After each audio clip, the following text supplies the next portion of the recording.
The girl threw a cockroach into a jar. In the blink of an eye, the cockroach vanished. She picked up the jar and examined it closely. The spider had climbed onto the lid, its body instantly doubling in size. She could hardly believe her eyes. She grabbed another cockroach, carefully opened the lid, and used a piece of paper to cover the opening, to prevent the spider from escaping. As she tightened the lid again, she kept her eyes fixed on the jar, only to witness something horrifying. Even stranger, her phone, which was playing the sound of a cat meowing, was perfectly mimicked. She played a bird call next, and the spider replicated it flawlessly. Only then did she realize, this spider was far from ordinary. She took out a bag of cockroaches, and whistled at the spider. To her shock, the spider whistled back. Just as she picked up the bag of cockroaches, a mothball rolled onto the floor. The jar began shaking violently. Frightened, she quickly picked up the mothball. The jar gradually calmed down. She touched a strand of the spider's silk with the mothball, and instantly, the silk corroded and dissolved. At that moment, the jar suddenly toppled over. Luckily,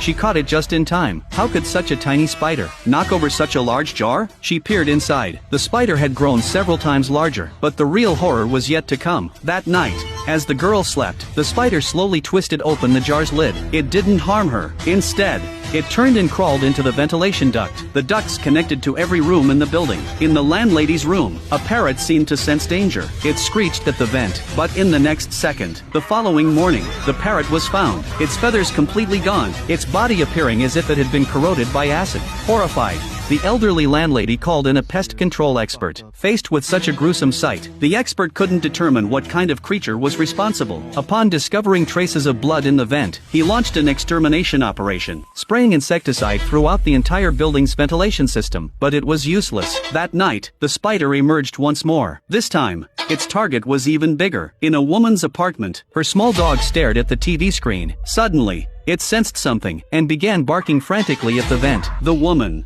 startled awake, angrily shooed the dog outside. As soon as she stepped back inside, the spider crawled out from behind a picture frame. Later that night, the landlady walked out of her room, searching for her missing cat. Seeing the open vent, and hearing a faint meowing from inside, she assumed it was her lost pet. She crawled into the ventilation duct to check,